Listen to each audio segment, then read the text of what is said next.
manufaa ya mradi. Ndugu viongozi wa mbio za Mwenge wa Uhuru Taifa, mradi huu umesaidia shule kutumia nishati safi ya kupikia. Hii itapunguza gharama ya matumizi ya fedha kutoka shilingi bilioni 1.4 kwa mwezi mpaka shilingi bilioni 1.2 kwa mwezi. Pia mradi huu unaunga mkono jitihada za Mheshimiwa Rais wa Jamhuri ya Muungano wa Tanzania Daktari Samia Suluhu Hassan katika utunzaji wa mazingira. Sambamba na hilo, mradi unarahisisha mapishi ya chakula cha wanafunzi na kulinda afya za wapishi na watumiaji wengine. Ndugu viongozi wa mbio za Mwenge wa Uhuru Taifa, lengo la mradi huu ni kuboresha mazingira ya elimu, kulinda afya, kupunguza gharama na kutoa elimu ya utunzaji wa mazingira na teknolojia endelevu. Utekelezaji wa mradi. Ndugu viongozi wa mbio za Mwenge wa Uhuru Taifa, mradi huu unatekelezwa kupitia fedha za uendeshaji wa shule zilizobaki kama bakaa mwishoni mwa mwaka wa fedha 2024-2025. Gharama za mradi huu ni kiasi cha shilingi milioni 30,225,828. Ni jambo la kufurahisha leo hii Tanzania dunia nzima ndiyo nchi pekee ambayo imefanikiwa juu ya matumizi ya gesi. Naomba tujipigieni makofi mengi sana. Nishati safi oye!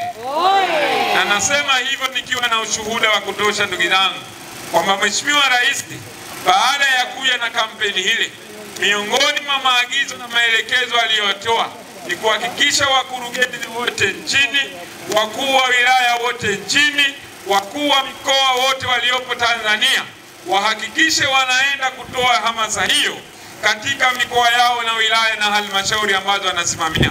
Na ndiyo maana leo hii unapoizungumza na halmashauri ya Ileje, ni miongoni mwa halmashauri ambazo zimeweza kutii maelekezo hayo ya Mheshimiwa Rais Samia. Na kwa nini wameweza kutii maelekezo hayo?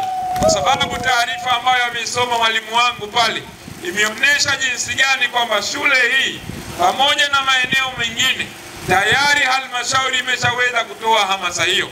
Tayari wameshatoa mitungi ya gesi kwa kina mama lishe, tayari wametoa mitungi ya gesi kwa kina baba lishe, lakini pia tayari maelekezo yameshaweza kutiiwa katika maeneo ambayo yanakusanya zaidi ya watu 100 na kuendelea. Na naamini leo hii kupitia shule yetu hii ya Ileje Sekondari, kwa kweli tutaenda kuitahadharisha jamii kwamba wana Ileje ni miongoni mwa watu ambao wanaendelea kufanya kampeni hiyo. Ni jukumu la kila mwananchi, ni jukumu la kila mwanafunzi, ni jukumu la kila mwalimu kwenda kutimiza wajibu kwenye kampeni hii. Ni imani yangu makusudio ambayo rais wetu alionayo, ifikapo mwaka 2030 zaidi ya 80% ya wananchi wa Tanzania waweze kutumia matumizi ya gesi pamoja na nishati safi mbadala katika maeneo yetu. Gesi oye! Ileje safi!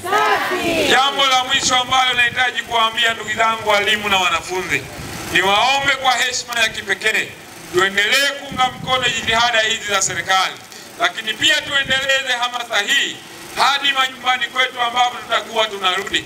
Isiwe labda shuleni tunafanya hivyo, lakini tukirudi mitaani tunaenda kufanya vinginevyo. Miongoni mwa sifa tulionayo wa Tanzania ni swala zima na kuwa na Tanzania ya kijani. Baadhi ya maeneo kijani umeondoka ndugu zangu. Watu wengi wamekuwa wakikata miti ovyo na kuondokana na kampeni juu ya kukata mti halafu upande mti mwingine. Tunahamasisha mazingira ni kwa sababu ya kuenzi kijani yetu ambayo tunajivunia.